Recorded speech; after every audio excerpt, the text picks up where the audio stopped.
नमो तस्से भगवतो अरहतो सम्मा सम्बुद्धस्से नमो तस्से भगवतो अरहतो सम्मा सम्बुद्धस्से नमो तस्से भगवतो अरहतो सम्मा सम्बुद्धस्से बुद्धं शरणं गच्छामि धम्मं शरणं गच्छामि संघं शरणं गच्छामि द्वितीयंपि बुद्धं शरणं गच्छामि द्वितीयंपि धम्मं शरणं गच्छामि द्वितीयंपि संघं शरणं गच्छामि तृतीयंपि बुद्धं शरणं गच्छामि तृतीयंपि धम्मं शरणं गच्छामि तृतीयंपि संघं शरणं गच्छामि पानातिपाता वीरमणि सिक्खापदं समादयामि अभिन्नादाना वीरमणि सिक्खापदं समादयामि कामेषु मिथ्याचारा वीरमणि सिक्खापदं समादयामि मुसावादा वीरमणि सिक्खापदं समादयामि पिशुना वाचा वीरमणि सिक्खापदं समादयामि हरुषा वाचा वीरमणि सिक्खापदं समादयामि संपप्पलापा वीरमणि सिक्खापदं समादयामि मिथ्याजीवा वीरमणि सिक्खापदं समादयामि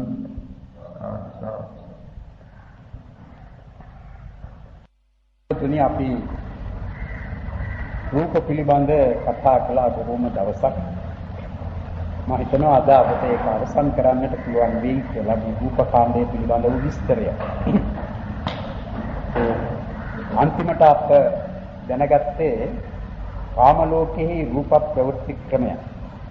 එයින් අදහස් කරන්නේ කාම ලෝකෙහි රූපයන්ගේ පැවැත්ම පිළිබඳව ඒ පිළිවෙල. ඒකයි රූප ප්‍රවෘත්ති ක්‍රමය කාම ලෝකෙහි රූප ප්‍රවෘත්ති ක්‍රමය කියලා. රූප කියන මේ වාද අනිකුත් ඇතිවන ධර්මෙන් අනිකුත් ඇතිවන ධර්මයේ කීවේ නාම ධර්ම මෙන්න. ඇති වෙනවා පවතිනවා නැති වෙනවා.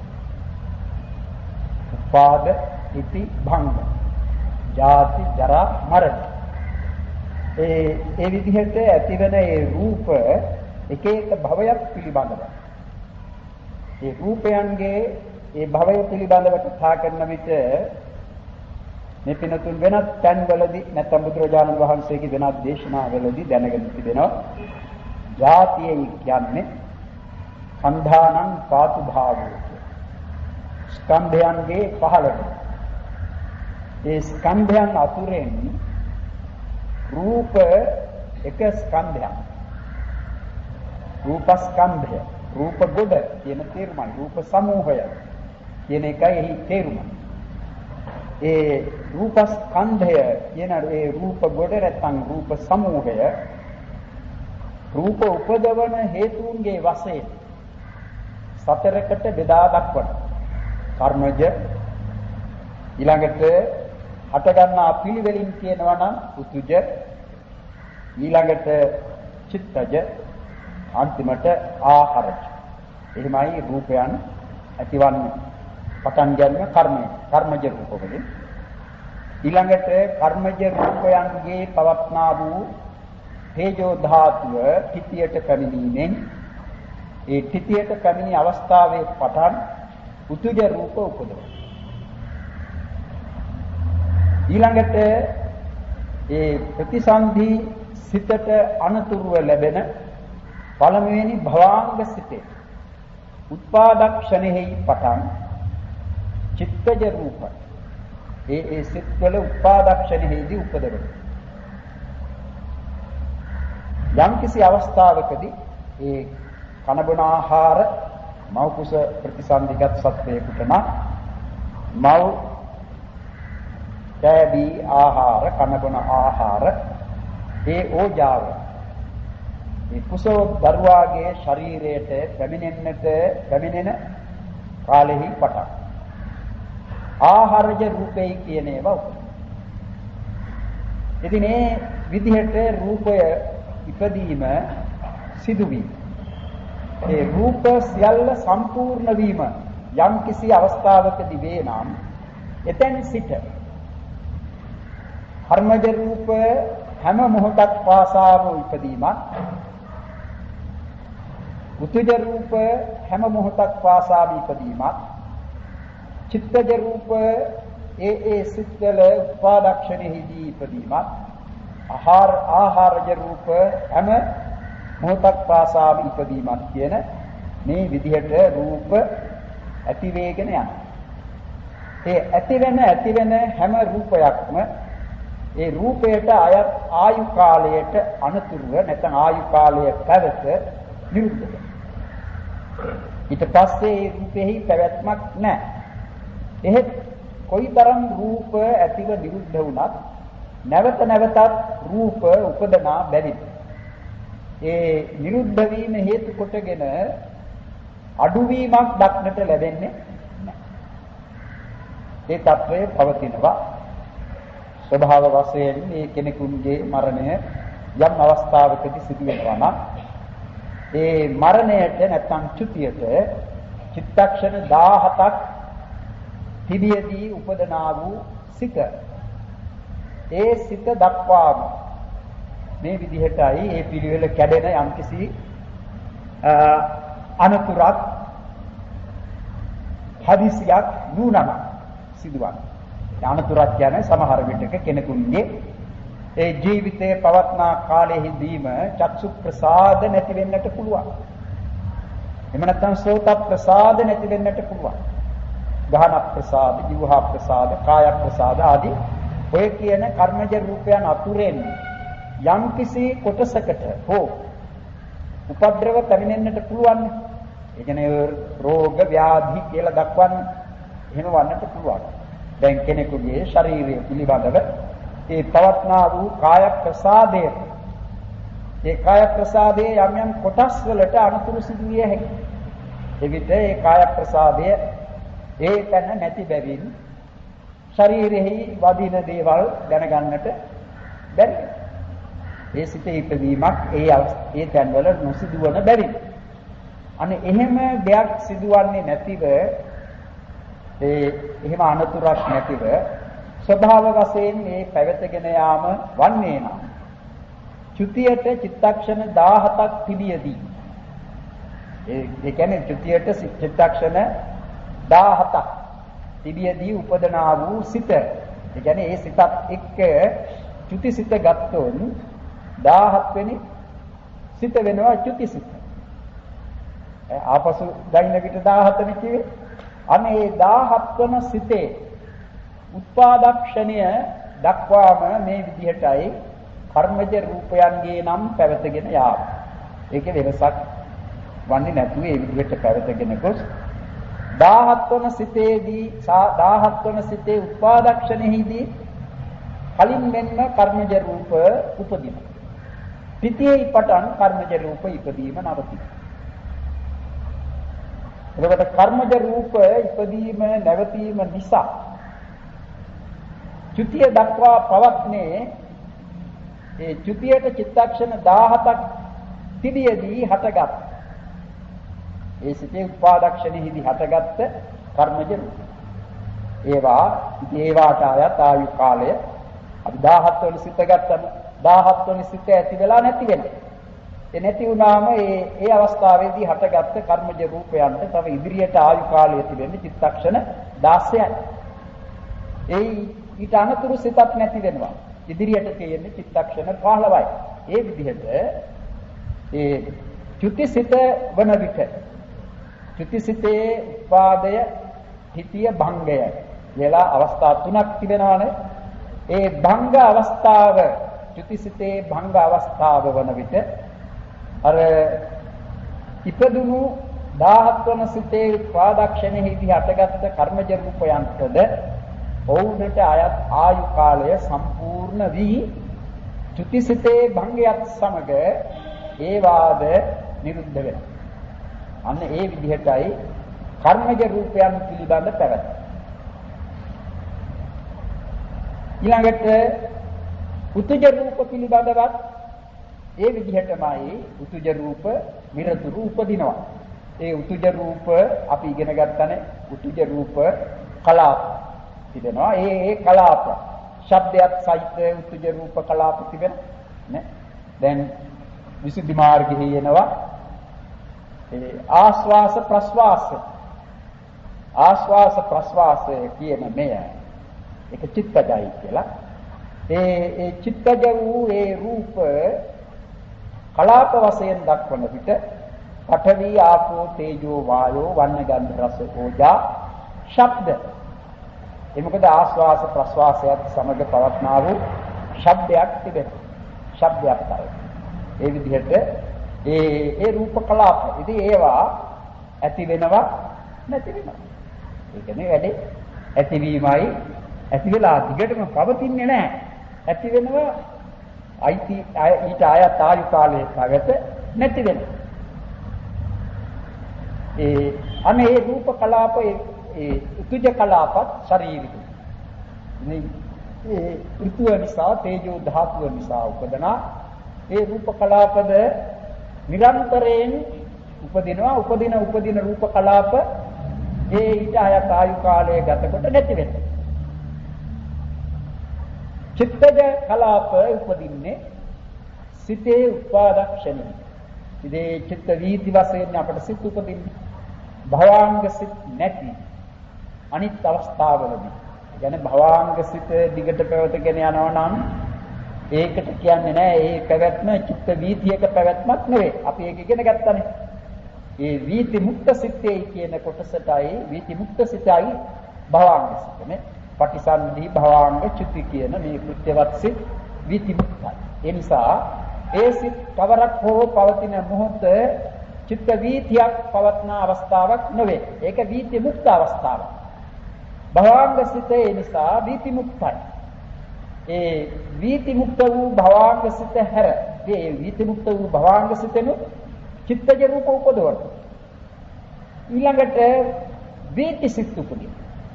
ඒ වීති සිත් උපදින්නට පටන් ගත්තම වීතියට ඇතුළත් සිත් අතුරෙන් චක්කු විඥාන සිත, සෝත විඥාන සිත, ධාන විඥාන සිත, ජීවහා විඥාන සිත, කාය විඥාන සිත කියන ඒ සිත් ඇතිවන්නා වූ අවස්ථාවල එක එක චිත්තක්ෂණයේ මේ චිත්ත වීතියෙහි උපාදපිති භංග වශයෙන් ඇතිවන්නා වූ එක චිත්තක්ෂණයක්. ඒ මහා චිත්තක්ෂණය එහි අපිට ඉගෙනගෙන තිබෙනවා චිත්තජ රූප උපදින්නේ සිතක උපාදක්ෂණය. දැන් මේ චක්කු විඥාන සිතේ උපාදක්ෂණයක්, චිත්තක්ෂණයක්, භංගක්ෂණයක් තිබෙනවා. ඒ චක්කු විඥානයේ උපාදක්ෂණෙහිදී චිත්තජ රූප උපදවන්නේ නැහැ. ඒ මොකද චිත්තජ රූප ඉපදවීමට තරම් ශක්තිමත් සිතක් නෙවෙයි. ඒ නිසායි එහි වීර්යය කියන චෛතසිකය යෙදෙන්නේ නැහැ නේ. අපි දන්නවානේ එහි යෙදෙන්නේ පස්ස වේදනා සංඥා චේතනා ඒකග්ගතා ජීවිතින්ද්‍රිය මනසිකාර කියන ඒ සබ්බචිත්ත සාධාරණ චෛතසික හත පමණයි. දුර්වල සිත්. හුදු දැකීම මාත්‍රය, ඇසීම මාත්‍රය, ආග්‍රහණය කිරීම මාත්‍රය, රස දැනීම මාත්‍රය හා පොට්ටබ්බයන් දැන ගැනීම මාත්‍රය කියන ඒ පමණක් කළ හැකි සිත් පහක් මේ එදී අකුසල විපාක කුසල විපාක වශයෙන් 10ක්. ඒවා උපදින අවස්ථාවලදී චිත්තජ රූප කියන ඒවා උපදින්නේ නැහැ. ඒ චිත්තජ රූප උපදවන හේතුව කුමක්ද? චිත්තජ රූප උපදවන හේතුව කියන්නේ රූපේ හේතුව කුමක්ද? මොකද්ද? සිතනේ. සිත චිත්තජ රූප උපදවන හේතුව සමුත්ථානයේ සිතනේ. ඒ සිත රූප උපදවන සිතක් නෙවෙයි. සිත රූප ඉපදවීමේ ශක්තිය ඒ සිතට නැහැ. ඊට කලින් සිතෙත් තිබෙනවා, ඊට පසුව ඇතිවන සිතෙත් තිබෙනවා නේ. ඊට කලින් උපදනා සිත මොකද්ද? ඊට කලින් උපදනා සිත පංචද්වාරා වජ්ජන සිත. ඊට පසුව උපදනා සිත සම්පටිච්ඡන සිත. ඉතින් ඊට කලින් උපදනා වූ පංචද්වාරා වජ්ජන සිත. ඊට පසුව උපදනා වූ සම්පටිච්ඡන සිත. ඊළඟට ලැබෙන අනිත් සිතුන් රූප උපදවන. ඒ චක්කු විඥානාදී මේ 10 පමණයි රූප උපදවන්නේ නැත්තේ. ඒ රූප උපදවීමට තරම් ශක්තිමත් සිත් කොටසක් නෙවෙයි. රූප ඒකාන්ත වශයෙන්ම නූපදවන බවක් ඇති අරූප භූමියේ ලැබෙන අරූප භූමියේ පවණක් ලැබෙන අරූපාවචර ඊද විපාකසිත 4 විපාකසිත 4 අරූපාවචර විපාකසිත 4 ඒ අරූපාවචර විපාකසිත 4 ද රූප උපදවන්නේ නැහැ. ඒ මොකද මේ භවයේම රූප නැහැ. අරූපාවචර විපාකසිත ලැබෙන්නේ ප්‍රතිසන්දි ඉස්ලාම ලැබෙන්නේ ප්‍රතිසන්දි කෘත්‍යයෙන්. ඒ ප්‍රතිසන්දි කෘත්‍යයෙන් ලැබෙන්නේ කොහිද? අරූප භූමියේ. එක්ක ආකාසානං ඡායතනේ ඊට අනුරූප විපාකේ ආකාසානං ඡායතන විඥානං විඥානං ඡායතන ආකින්චඤ්ඤායතන නේව සංඥානා සංඥා. ඒ විපාකසිත වලින් ඒ විපාකසිත ලැබෙන විට පළමුවෙන්ම ලැබෙන අවස්ථාව ඒ අරූපී භක්වයාගේ ප්‍රතිසන්දිය. ඒ ප්‍රතිසන්දි මොහොතනේ. ඉතින් ඒ අවස්ථාවේදීම ලැබෙන්නේ මොනවද? නාමස්කන්ධ 4නේ. වේදනාව, සංඥාව, සංඛාර කියා දැක්වෙන ඉතිරි චෛතසික හා සිත. මේ නාමස්කන්ධ 4.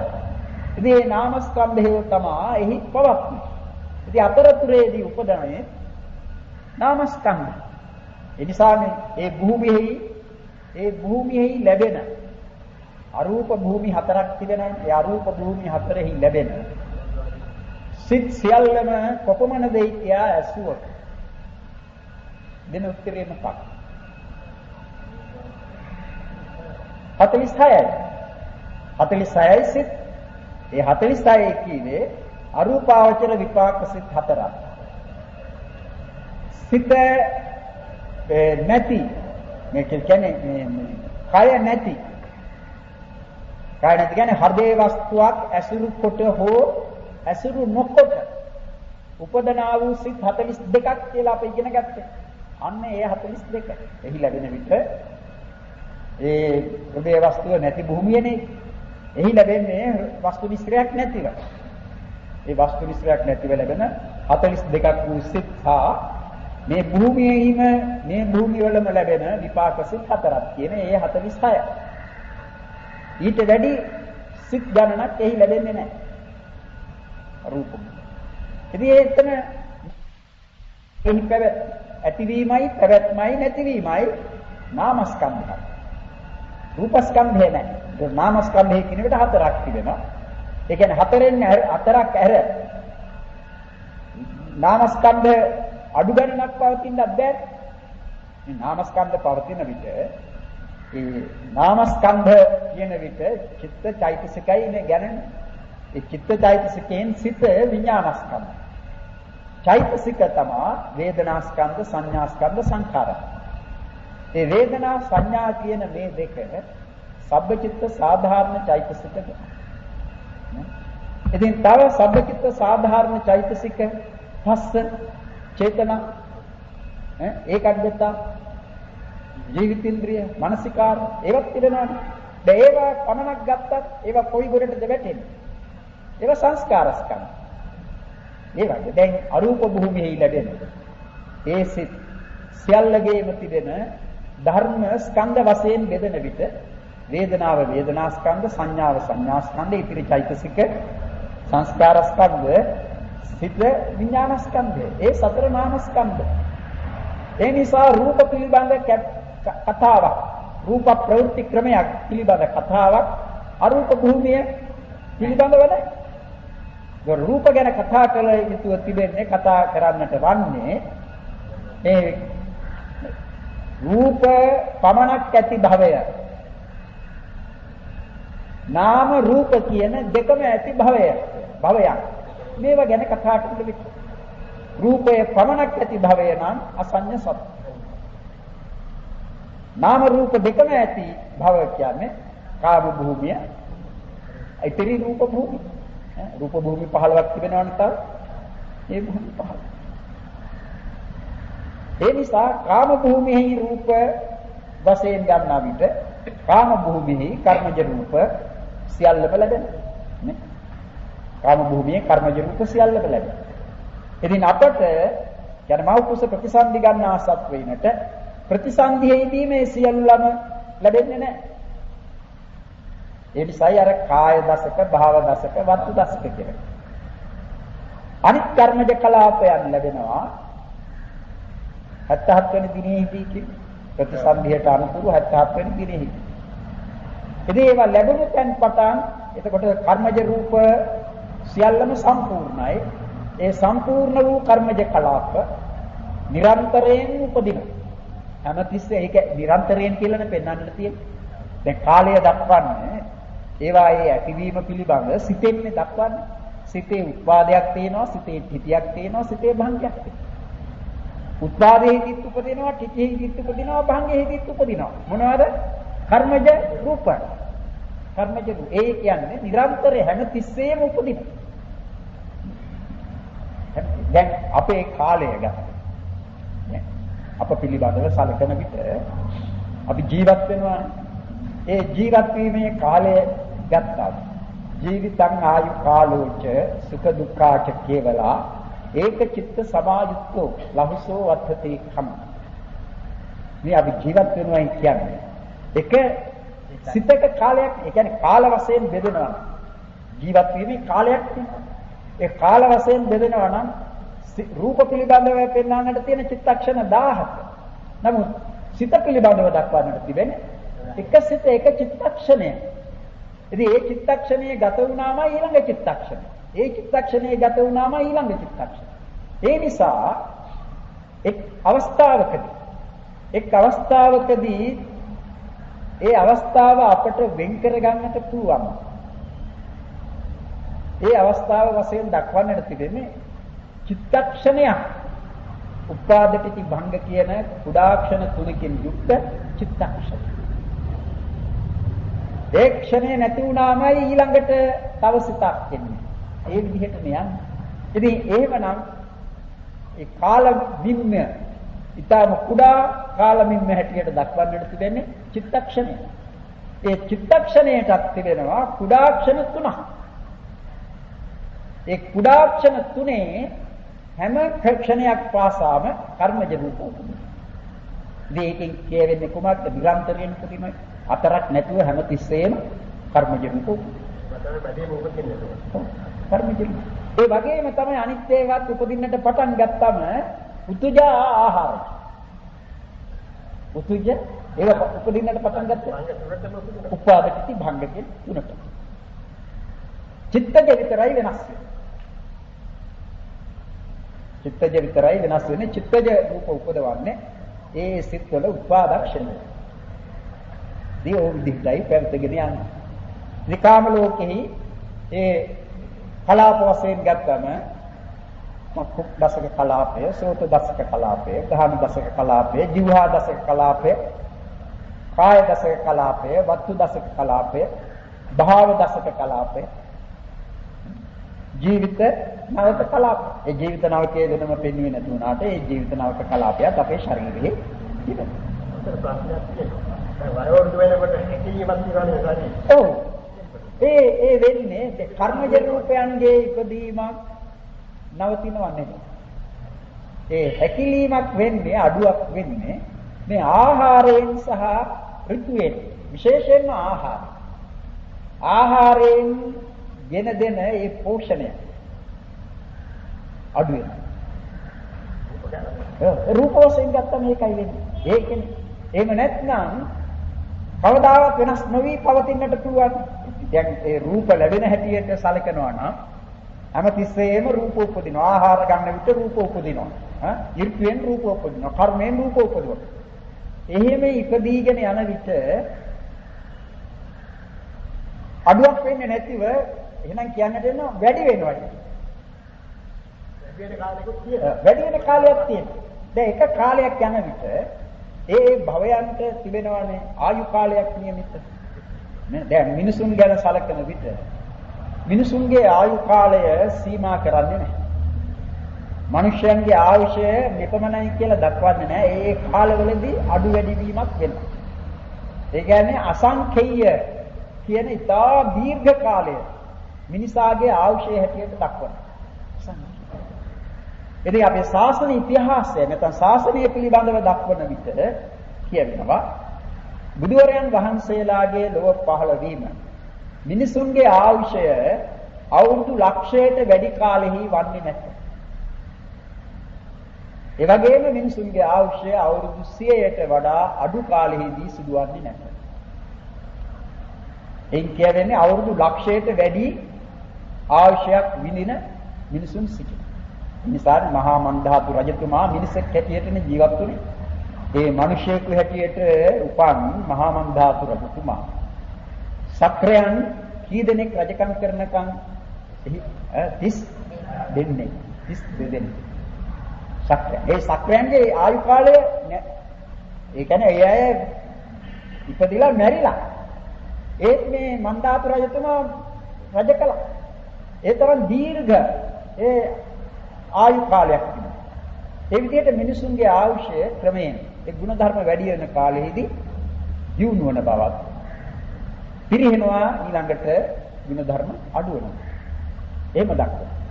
ඉතින් එහෙම නිසා ඒ ආයුතු ඒ ආයු කාලයද සැලකිල්ලට ගත යුතුයි.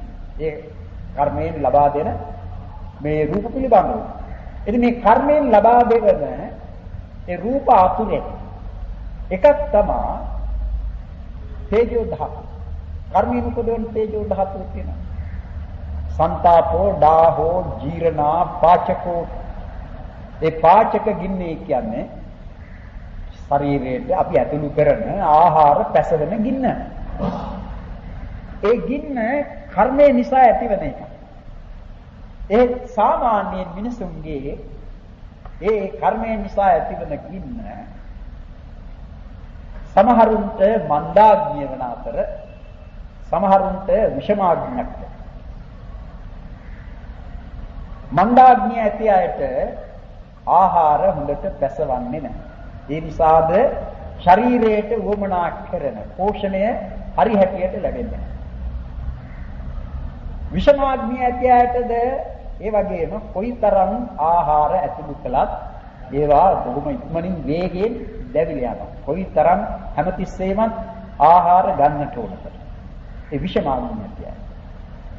දැන් බුදුරජාණන් වහන්සේ චක්‍රවර්ති රජතුමා ගැන සඳහන් කරන තැන්වල එනවා. බුදුරජාණන් වහන්සේ ගැන චක්‍රවර්ති රජතුමා ගැන සම වේපාකිනියා ගහනියා සමන්නා ගතෝ හෝති. ඒක මේ ඒ ශරීර පිළිබඳව දක්වන විශේෂ කරුණක්.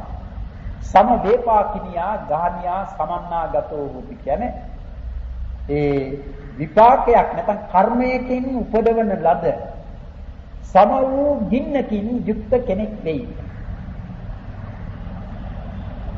එබැවින් ඒ ඊතා සුළු ආහාරයකින් පවා ශරීරයට වමනා කරන පෝෂණය ලබා ගන්නට පුළුවන් ඒ අය. එබැවින්ුයි බුදුරජාණන් වහන්සේ අර 3 මාසයක් වස් විසූ 3 මාසයේ වේරංජාවෙහි කොල්ලුනේ යව පතක් පමණ. එයින් යකුණා එපමණක් නෙවෙයි. උන්වහන්සේ දුෂ්කර ක්‍රියා කරන සමයේදී ඒ කාලෙහිදී වුණා වෙන කෙනෙකු මේ දුෂ්කර ක්‍රියාව කළා නම් ඉවත් වෙන්නේ. අන්න ඒ ඊටා සුළු දෙයකින් වද ශරීරයට වමනා කරන පෝෂණය ලබා ගන්නට පුළුවන්. අර ඒ සම ගින්න හේතුවට. සම වීම. දැන් ඒක වුණා. ඒක කර්මයෙන් උපදවන එකක් නේ. දැන් ආයු පිරිහෙනවයි කියන විට ඒ ආයුෂත් එක්ක සම්බන්ධව තිබෙන කර්මයක් යම්කිසි අඩුවක් එහිද ඇති වෙනවා. ඒ කියන්නේ මේ ජීවිතේ ලබා දුන්නේ කර්මයෙන්නේ. ඒ නිසා වයසගත වෙන විට ආහාර පාන පිළිබඳව ඒ වමනාවත් ඒ තරම්ම නැති වෙනවා. සමහර විටක නිකන් ඒ යම් ආහාර වලට තියෙන විජුකම ඇති වෙන්නට පුළුවන්. එහෙම වුණාට ආහාර ගැනීමට තිබෙන උවමනාව බොහොම අඩු වෙනවනේ. අඩු වෙනවා. තාසුළු දෙයක් ගන්න බොහොම ටිකක් ගන්න. දැන් වැඩි ගන්නත් හොඳ නැtei කියනවා. ඒ කාලේ ඉතින් කොහොම හරි ශරීරය වැඩෙන කාලයක් නෙවෙයි. දැන් අතපා ආදී ඒවා වුණත් පිළිගෙනවනේ. අපි කාට වුණත් වෙලා තිබෙන දේවල් ගැන සල්කන විට හිතා ගන්නට පුළුවන් නේ ශරීරයට සිදුවන ඒ වෙනස. මේ රූප ශරීරයට පමණක් නෙවෙයි. ඒක නාම ශරීරයටත් සිදුවන දෙයක්. ඒ අඩුපාඩු ඇති වෙනවා. එහෙම නැත්නම් ජරාවක් ගැන කියන්නට ඕනේ නෑනේ. නේ? රූප ගැන කතා කළා රූප පිළිබඳව ජරාවක් තිබෙනවා. ඒ ජරාව ක්‍රමයෙන් හැමතිස්සෙම සිදුවන ජරාව එක කාලයක් යනකොට ඒ ජරා පැත්ත වැඩි නේ. දැන් ඒකනේ ජරා ජීරණතා කම්ලිච්ඡං පාලිච්ඡං ගලිත්තචතා අයුනෝ සංහානි ඉන්ද්‍රියානම් පරිපාකෝ අයං විච්ඡති ජරා. ඒක එනවා. රූප උපදීම අඩුයි කියන්නේ ඒ රූප සමූහ වශයෙන් ගත්තා. දැන් අපි මෙතන කතා කරන්නේ එක රූපයක් වශයෙන් අරගෙන ආහාර රූප උනා.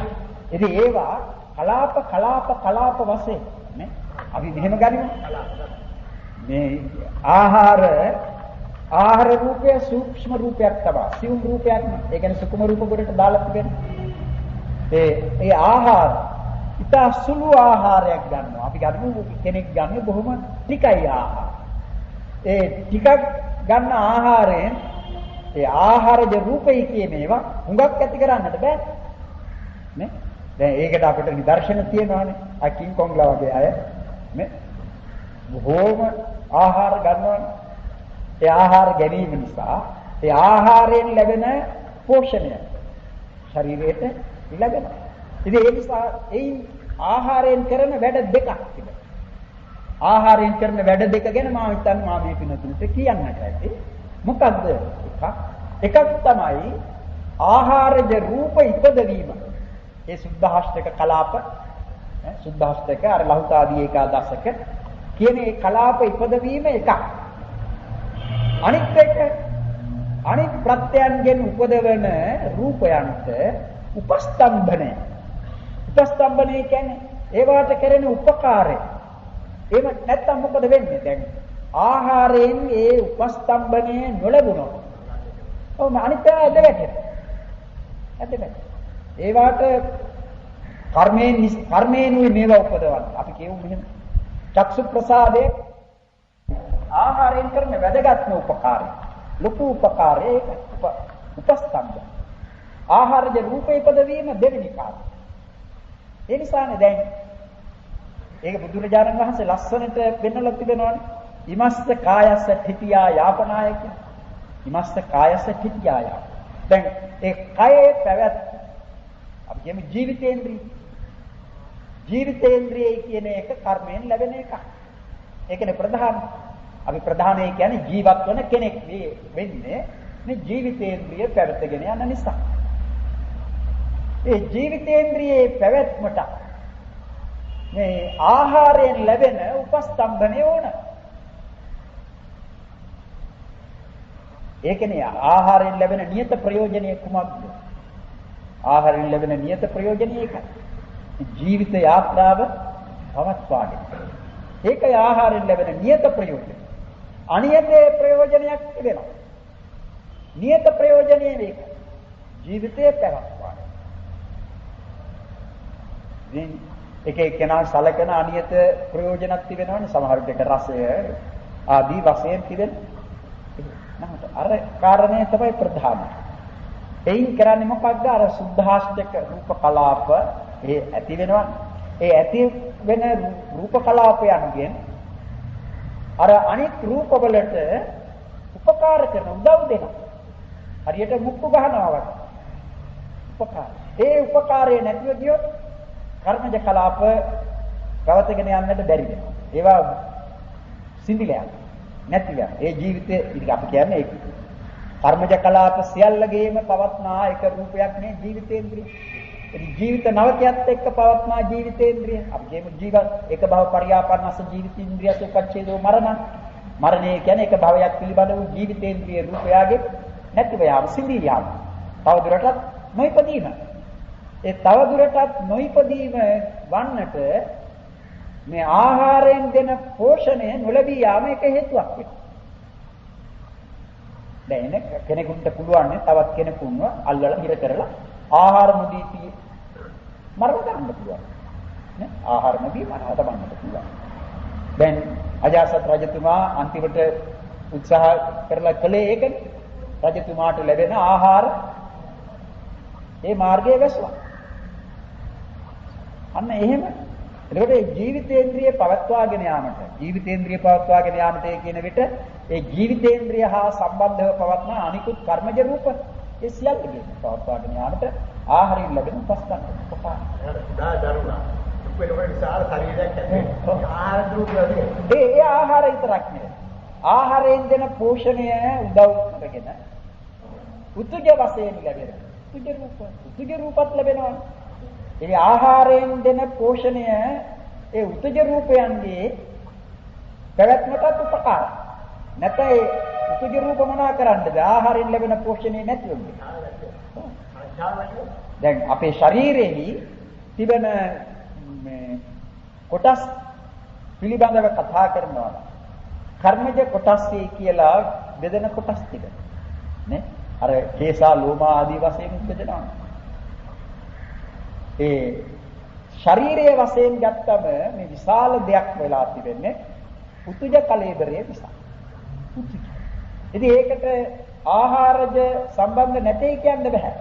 ආහාරයෙන් කෙරෙන උපස්තම්භනය නිසා ඒ කර්මජ, චිත්තජ, උතුජ කියන ඒ වාටත් ආහාරයෙන් ලැබෙන උපස්තම්භනය ඕන. නෑ කිසි දෙයක් බෑ පවතින්නට. ඒ නිසා තමයි දැන් බුදුරජාණන් වහන්සේ වදාරන්නේ සබ්බේ සත්ත ආහාරත්‍ත්‍තිකා. ඉතින් එතන ආහාරත්‍ත්‍තිකා කියන තැන එක ආහාරයක් ගැන නෙවෙයි උන්වහන්සේ වදාරන්නේ. අපි බොහෝ දෙනෙක් ඒක පාවිච්චි කරන්නේ නම් කියන්නට මේ කන බොන ආහාර ගැනම පමණයි. නමුත් එතන ආහාර හතරක් ගැන කියලා නේ. කබලීකාරෝ ආහාරෝ පස්සෝ ဒ ුතියෝ මනෝ සංචේතනා තතිය විඥානං චතුත්ථං කිය හතරක් පිළිබඳව. මේ කන බොන මම දන්නවා එක හම්දුරු නමක් බණ කියනකොට කියන්නේ එහෙම කන ලෝකේ කියලා කියන්නේ. කන ලෝකේ ඉන්න අපි කන්නේ නැතුව ජීවත් වෙන්න බෑ. කන ලෝකේ. ඒ කියන්නේ කෑම කාලා ආහාර පානයෙන් ජීවත් වෙන්නේ නැතුව ජීවත් වන්නට බෑ. ඕනක. ඉතින් සකල සත්‍යයන්.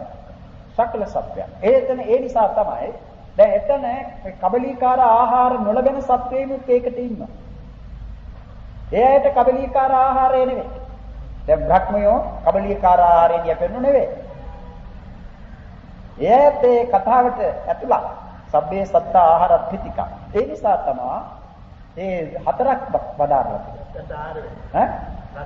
බ්‍රහ්මීන්ට අනිත් ආහාර තුනම තියෙනවා. පස් ආහාරය, මනෝ සංචේතන ආහාරය, මනෝ සංචේතන ආහාරය කියන්නේ කර්මය, මනෝ සංචේතන ආහාරය, විඥානය. ඒ ආහාර තුන. ඒ ආහාර ගැන වෙනම බණක් කියනවනම් හොඳයි.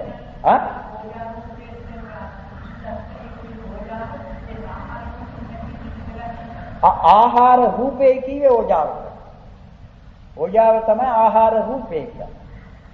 ඉතින් ආහාර රූපය කියලා ගන්න ඕජාවෙහි වුවද අනිල ඕජාවට පවතින්නට බෑනේ. ඕජාව වුණත් පවතින්නේ අනිත් රූපات එක්කයි.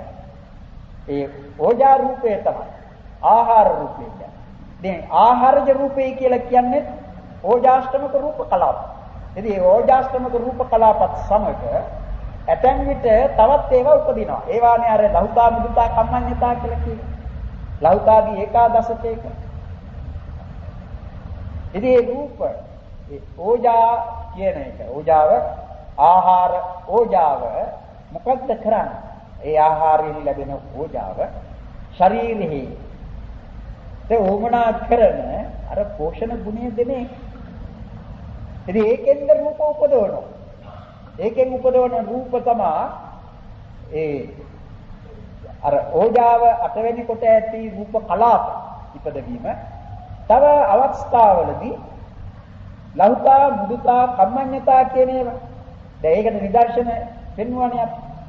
සමහර විටක ශරීරෙහි ලෞතා මුදුතා කම්මඤ්ඤතා කියන මේ රූප දුර්වල වූ අවස්ථාවලදී ක්‍රියා කරන්නට බැරි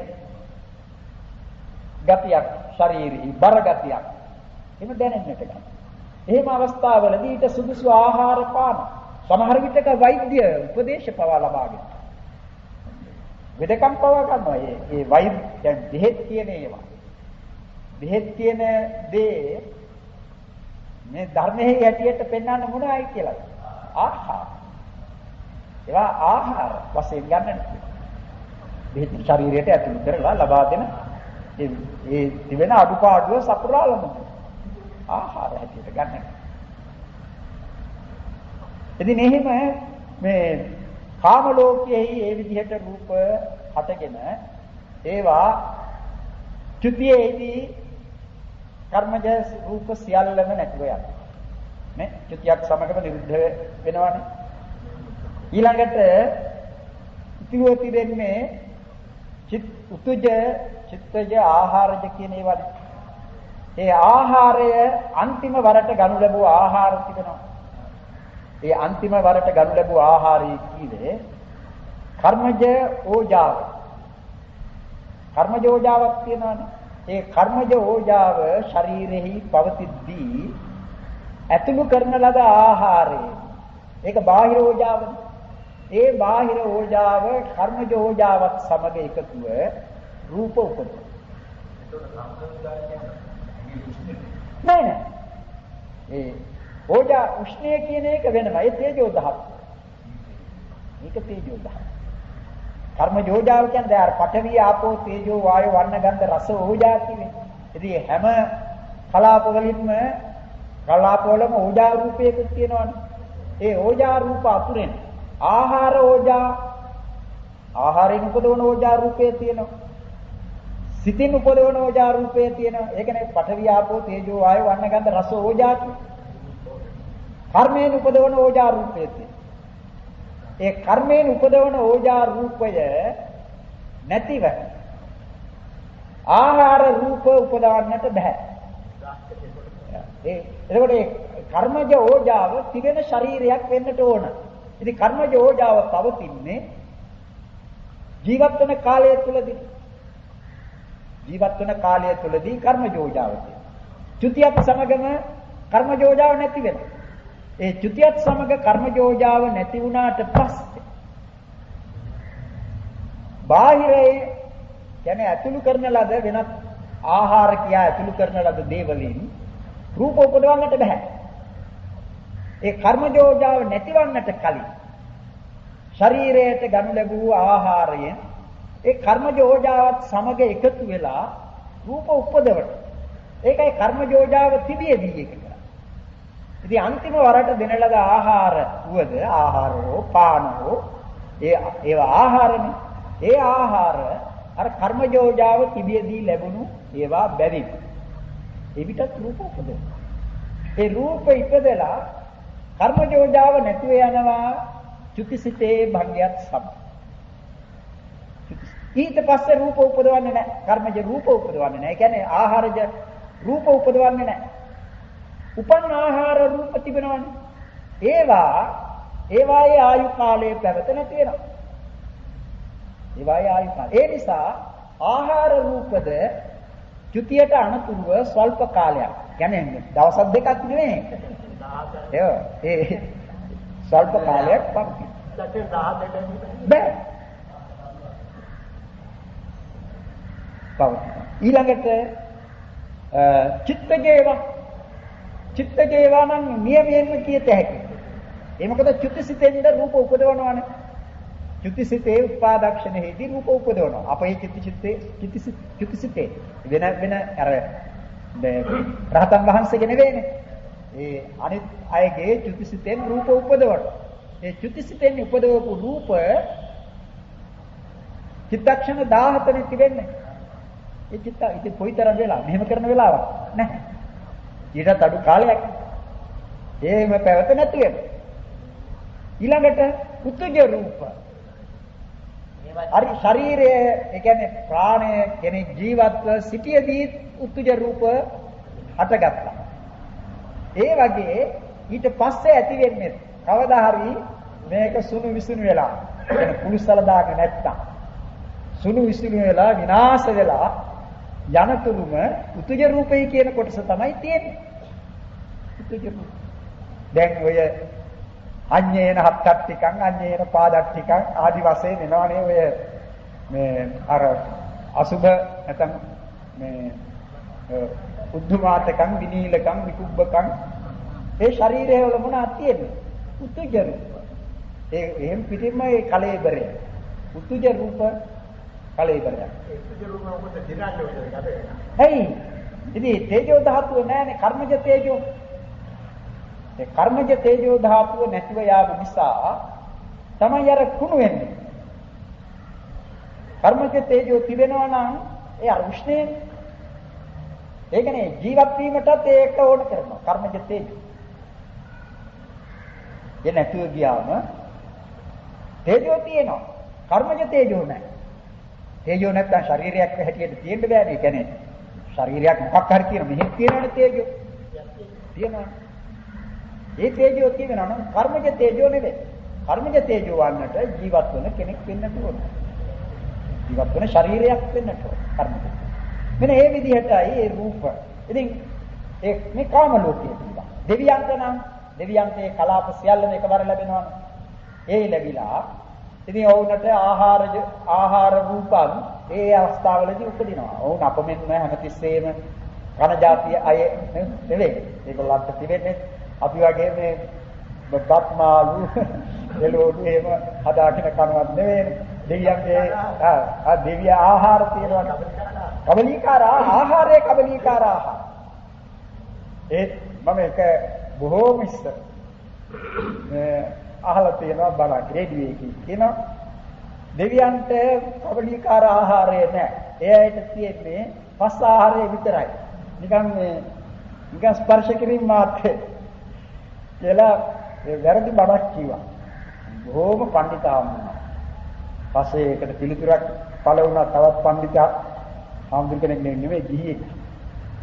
කියලා තිබුණා හාමුදුරුවෝ බණ කියන විට පොතපත බලලා බණ කියන්නට ඕන විශේෂයෙන්ම ගුවන් විදුලියේ වැඩි මේ හැමදෙනාටම අහන්නට මේ හැකි මේ මාධ්‍යවලින් හේතුව පන්සලක ධර්මශාලාවකට පැමිණෙන ඒ ස්වල්ප දෙනෙක් කිසිවක් නුගත් ධර්මයේ ගැන නොදන්න කීප දෙනෙක් අහන දෙයක් නෙවෙයි බොහෝ දෙනෙක් අහන දෙයක්. ඒ නිසා හරියට දැනගෙන කියන්නට කියලා වැරදි දෙයක් කියන්නට එපයි. ඒකයි හම්බුනට වැරදුනා මම ඒ තරම්ම බණ ඉගෙනගෙන තිබුණේ නෑ ඒ කාලේ මම ගැස්සිලා හිටියා කියන. බොහෝ විස්තර. අවුරුදු 30කටත් වැඩි 35ක් විතර. ඒ වැරදි බණ. ඉතින් අන්න එහෙම ඒ මිනිසුන් නැත්නම් මේ කාම ලෝකයේ අය දෙවියන්ට නම් ඒ අයගේ ආහාර රූප තිබෙනවා. ඕනට කර්මජ කලාප වශයෙන් ලැබෙන චක්කු දසක, සෝත දසක, ධාන දසක, જીවහා දසක, කාය දසක, භාව දසක, වස්තු දසක, ඒ ජීවිත නවක ඒවා ඕනට තියෙනවා.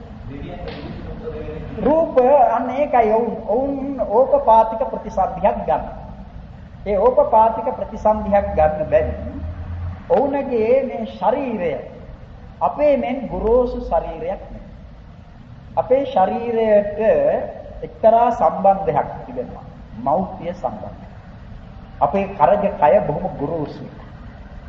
දෙවියන්ගේ ශරීරය කර්මයෙන් හටගත්ත ඒ වගේ ගොරෝසු දෙයක් නෙවෙයි. ඕපපාතික ප්‍රතිසන්දි. ඒ නිසා දෙවියන් එතනින් චුත වෙන විට ශරීරයක් ඉතිරිවන්නේ නැහැ. හරියට මේ කපුරු පිලිස්සුවා වගේ.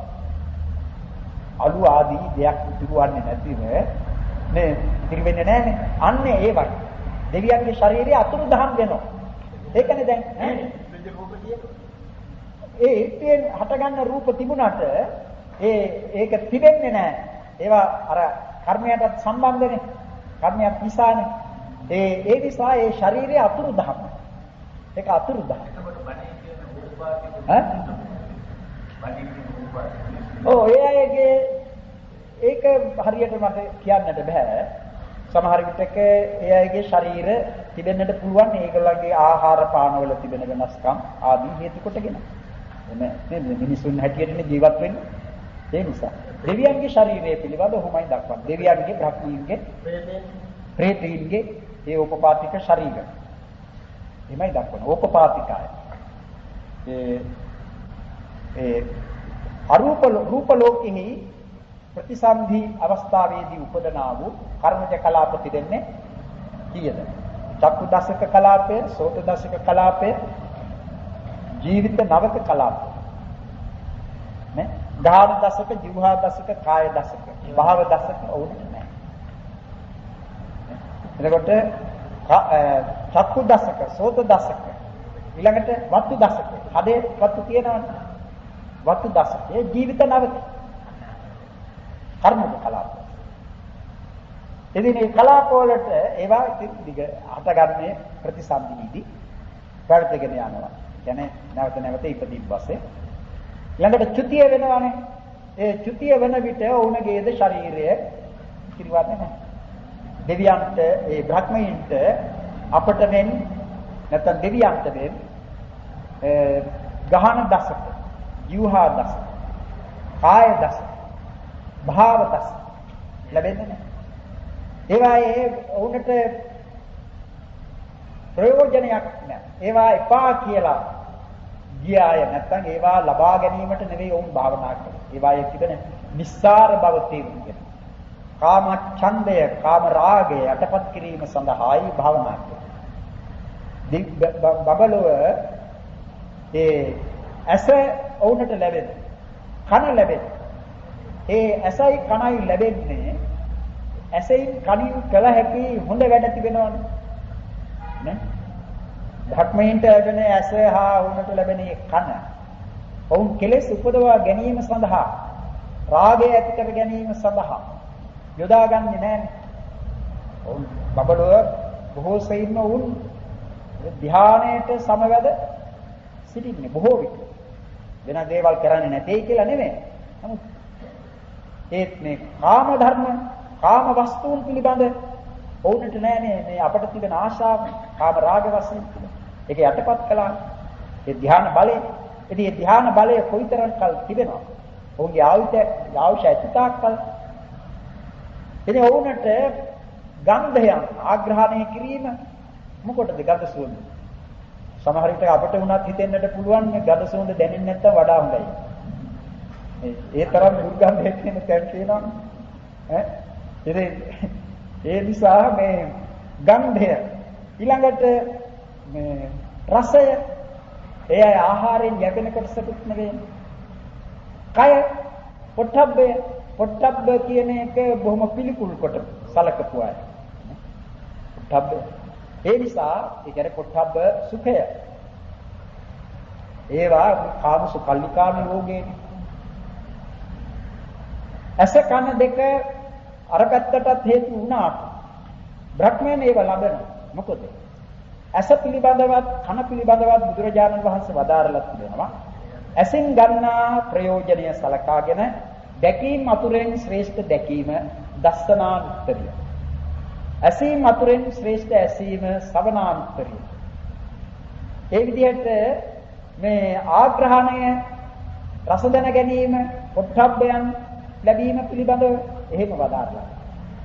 ඒ දස්සනානුත්තරිය කියන්නේ බුදුරජාණන් වහන්සේගේ ශ්‍රාවකයන් ඒ වැඩි උතුම් දැකීම. ඒ දැකීම කුමක් මිනිස් හේතු වෙනවා කියන්නේ. උන්වහන්සේ වදාරනවා අභිඥාය, සම්බෝධාය, නිබ්බානාය සංවත්තති. ඒ දෙක. ඇසීම ඒක අපිට හොඳටම තේරුම් ගන්නට පුළුවන්. ඔව් බණ අහලා නේ. ධර්මයන් 40 කෝටියක් ධර්මයෙන් මාර්ගඵල ලැබුවා ප්‍රථම ධර්ම දේශනාව අසලා. ඉතින් ඒ අසන්නට ලැබුණේ කන තිබුණ නිසා. කතා කරන්නේ. ඉතින් කන තිබුණානේ උනට.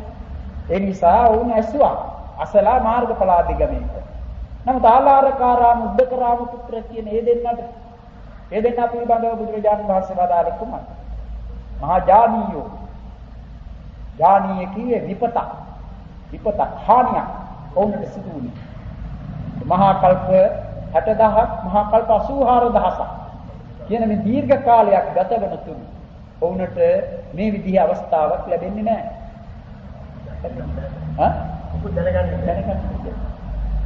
මේ නිසා ඒ රූප ලෝකේ රූප ප්‍රවෘත්ති ක්‍රමයේ පිළිබඳව කියන්නට තිබෙන්නේ රූප කලාප 21 වෙනි ගහන ජීවහා කාය භාව යන කර්මජ කලාප 5 ආහාරජ කලාප 2 ආහාරජ කලාප 2 කියවේ සුද්ධාෂ්ටකයත් අර ලෞතාදී ඒකාදශක කලාපය ලෞතා මුත්තා කම්මඤ්ඤතා කලාප 2 යන මේ කලාප 7 ධර්ම ලෝකෙහි නොලැබේ. ඉතිරි කර්මජ කලාප 4 ඒ චක්කු දසක සෝත දසක වත්තු දසක ජීවිත නවක එනේ කලාප 4 චිත්තජ කලාප 6 සිත තිබෙනවනේ. ඒ සිත තිබෙන නිසා චිත්තජ කලාප 6 ලැබෙනවා. උතුජ කලාප 4 ඍතුව ඒ කලාප 4 යන මේ රූප කලාප 14 පමණක් ලැබේ. කලාප සියල්ල 21ක් නේ. ඒ 21කින් අර 7ක් ලැබෙන්නේ නැහැ. ධක්මයන්ගේ ප්‍රතිසන්දි චිත්තයාගේ උපාදක්ෂණෙහිදී චක්කුසෝත හදේ ජීවිත නවක යන කර්මජ කලාප 4ක් ලැබෙනවා. ප්‍රවෘත්ති කාලෙහි ප්‍රතිසන්දි චිත්තයාගේ තිතික්ෂණෙහි පටන් ඍතුජ රූප. එහෙමනේ හටගන්නේ. කලාප ලැබෙයි. ප්‍රතිසන්දියට අනුතුරුව උපදනා ප්‍රථම භවාංගයේ පටන් භවාංගයාගේ උපාදක්ෂණෙහි පටන් මොනවාද උපදින්නේ? චිත්තජ කලාප. ප්‍රවෘත්ති කාලයේ වශයෙන් ගනු ලබන්නේ ප්‍රතිසන්දි චිත්තයාගේ ත්‍රිති කාලෙහි සිටේ. ශබ්දයේ ඇතුළත් ඍතුජ කලාප 2 විඤ්ඤාතියේ ඇතුළත් චිත්තජ කලාප 4 යන මේ කලාප 6 ශරීරය චංචල වීම වචන කීම කයින් ශබ්ද පැවැත්වීම යන මේ අවස්ථාවන්හි ලැබේ. එයාගේ ශාරීරික ක්‍රියා තිබෙනවා නේ. දැන් මේ දිනතුන් මම හිතන්නේ මෙතෙන්දිම අහන්නට ඇති නේද? අපි කියපු සූත්‍රයක අර සනන් කුමාර කියන ධර්මයා පිළිබඳ එන කතා. ඒ ඇවිල්ලා කතා කරනවානේ දෙවියන්ට කතා ඒ වචන කීමනේ කතා කරන විට ඊළඟට ශරීරයේ චංචල වීම කියන්නේ ශරීරය දැන් කතා කරන විට වුවත් ශරීරයේ චංචල වෙනවානේ නේ. ශරීරයේ එක පැවැත්මක් නෙවෙයි කට වුවද ඒ අවයව පවා චංචල වීමක් නෙතියි. ඒ ශරීරය එහාට මෙහාට යනකොට ශරීරයක් තියෙනවා චංචල වීම. කයින් ශබ්ද පැවැත්වීම. කයේ ශබ්ද කියන්නේ ඉතින් ශරීරයේ ඇතිවන ශබ්ද ශරීරයේ නිසා. අසංඥ සත්‍යයේ ඍතුජ කලාප. සතරින් ශබ්දයේ නැති සුද්ධත්තික කලාපය හා ලෞඨාදී ඒකාදශක කලාපය දැන ඍතුජ කලාප දෙක. ය ජීවිත නවක කලාපය යන කලාප තුන බලයි. ඒ අසංඥ සත්‍ය. අර අසංඥ සත්‍යයේ කීවේ සිත නැති භවයේනේ. එහි ඍතුජ කලාප සතරින් ශබ්දයේ නැති සුද්ධත්තික කලාප. ඒ කියන්නේ ශබ්දයෙන් එහි ලැබෙන්නේ නැහැ. ඒ භූමියෙන්. සුද්ධත්තික කලාපය හා ලෞඨාදී ඒකාදශක කලාපයේද යන ඍතුජ කලාප දෙක. ජීවිත නවක කලාප. මොකද ඍතුජ කලාප දෙක ගත්ත ශබ්දයේ එන ඍතුජ කලාප දෙකක් තිබුණානේ. ඒ දෙක හැර ජීවිත නවක කලාපය යන මේ කලාප තුන. සුද්ධත්තික කලාපයයි ලෞඨාදී ඒකාදශක කලාපයයි ජීවිත නවක කලාපය. අනේ ඒ බ්‍රහ්මයා පිළිබඳව සැලකිය යුතුව තිබෙන්නේ යන එන කෙනෙක් නෙවෙයි. කතා බස් කරන කෙනෙක් නෙවෙයි. එහෙම වුණා ජීවත් වෙන කෙනෙක්. ජීවිත නවකයේ තියෙන. රූප ජීවිතේ. ඔව්. ජීවිත නවක කලාප. ඒ සිටද එහි ජීවිත නවකයේ ප්‍රතිසන්දික්ෂණයේ උපාදක්ෂණයේ සිටද ඍතුජ කලාප දෙක ප්‍රතිසන්දියේ ඉතික්ෂණයේ සිටද ලැබේ. නේරික പ്രേත දිව්‍ය බ්‍රහ්මයන් මැරෙන කල්හි කර්මජ රූපයන් නිරුද්ධ වූ පසු අනික් සත්වයන්ට මෙන් ඍතුජ මృత ශරීරය ඉතිරි නොවේ. එය නියුණු කපුරු ගැල්ලක්සේ ක්ෂණයකින් අතුරු දහම් වේ. ඔව් යන්නේ නැහැ. ඒ ශරීරය ඒවා මනෝමයයි කියලා කියන්නේ. මනෝමය කයයි කියලා ඔය සමහරු මේ ඒ ශරීරය බොහෝම සියුම් සත්‍ය. දැන් ඔය වෙන බාහිර ඉගැන්වීම් වල එනවා ඒ ශරීරය හැදිලා තියෙන රූප ගැන. ඒවාට තන්මාත්‍ර කියලා කියනවා. තන්මාත්‍ර කියන්නේ මේ රූප වලම තිබෙන බොහෝම සියුම් බව ඇති රූප. ඉතින් එහෙම අපේ ධර්මයේ උගන්වන්නේ නැහැ. උගන්වන්නේ රූප කොයි විදිහද? රූප ගොරෝසුව හට ගන්නට පුළුවන්. දැන් රූපයන්ගේ මුල් අවස්ථාව ගැන සැලකන විට මොනවද කියන්නේ? පඨවි ධාතුව කෙබඳුද? මොන විදිහද? දක්වන්නට පුළුවන් බෑ. පඨවි ධාතුවේ ලක්ෂණ කීයද හැකි? පඨවි ධාතුවේ තියෙන්නේ කර්කස ගතිය, කර්කස ස්වභාවය, තද බව, එහෙම නැත්නම් මොළොක් බව. තද භවයේ අඩු බවනේ මොළොක් බව කියන්නේ. එහෙම මිසක සතහන මොකක්ද කියලා ඇහුවා. පඨවි ධාතුවට සතහනක් නැහැ. ආපෝ ධාතුවට නැහැ සතහනක්. තේජෝ ධාතුව, ආයෝ ධාතුව ඒවට සතහන් නැහැ. නමුත් සතහනක් මේවා ඒක රාශි වූ කල්හි සතහනක් දක්වන. ඒ සුද්ධාස්තික වශයෙන් සතහනක් දක්වන. ඒ බරේ කියන්නේ බරක් තියෙන්නේ මේ පඨවි ආදී ධාතු වල පඨවි වල බර තියෙනවා. ඉතින් ඒක ඒ ධාතු ශ්‍රාසියක් ඒකී භූත වූ කල. එහෙම නැත්නම් ඒවායේ සුද්ධ తত্ত্বය ගැන සැලකනවා. මේ සුද්ධ తত্ত্বය ගැන සැලකනවා නම් ඒවායේ පාටක් කියන්නට බෑ. ඒවායේ ගන්ධයක් කියන්නට බෑ. ඒවායේ රසයක් කියන්නට බෑ. නේද? දැන් අපි කියනවා වර්ණ ගන්ධ රස ඕජා කියලා. එහෙම කියන්නට බෑ. ඒ එකකවත් මෙබන්දක් තියෙනවායි කියලා මෙබඳුයි කියලා කියන්නට බෑ. ඒ ඔක්කොම එකතු වුණාම ඒකයි කියන්නේ අපෝ රවටනවායි. මහා භූතේ කිලේ ඒකයි. ඒක තේරුමක් නේ මහා භූත කියේ. වංචකත්තා අභූතේන මහා භූතාති සම්මතා. වංචකත්තා අභූතේන අභූතේන කියන්නේ අසත්‍යයේ. වංචා කරන බැවින් කියන්නේ රවටන බැවින්. මහා භූතාති සම්මතා. මහා භූතයයි කියන සම්මතය. ඒවට පරමාර්ථ ධර්මය. පරමාර්ථ. ඒකනේ දැන් පරමාර්ථය කියන්නේ මේ බොහොම නුවණින්ම සලකා ගත යුතු ධර්ම කොටස් නේ. දැන් පරමාර්ථය බෙදාගෙන නැත්තා පරමාර්ථ වශයෙන් බෙදාගෙන නැත්තා මොකද තියෙන අමාරු. මේ අසවලා අප එක එකනා ගැන කතා කරතේ. ඉතින් එහෙම කතා කරන අපට පරමාර්ථ වශයෙන් මේව බෙදත හැකි. පරමාර්ථ වශයෙන් බෙදුවම කාවද ලැබෙන්නේ? ලැබෙන්නේ නැහැ. ඉතින් සමහරු කියනවා බුදුරජාණන් වහන්සේගේ ධර්මයේ හැටියට පුද්ගලයෙක් ඉන්නවමයි මේ පුද්ගලයෙක් නැtei කියන එක බොරුවක්. ඒ අයට වැරදිලා. අපි අහන්නට ඕනේ ඒ අයගෙන් බුදුරජාණන් වහන්සේ වදාලා නේ ජාතිපි දුක්ඛ, ජරාපි දුක්ඛ, මරණම්පි දුක්ඛ. ඔහු විදිහට වදාරලා අන්තිමට වදාලා සංකිට්ඨේන පංච උපාදානස්කන්ධා දුක්ඛ. පංච උපාදානස්කන්ධය දුකයි. පංච උපාදානස්කන්ධය කීවේ කොටින් කියනවා නම් උපාදාන කියන වචනය ගන්න නැතුව රූප, වේදනා, සංඥා, සංඛාර, විඥාන.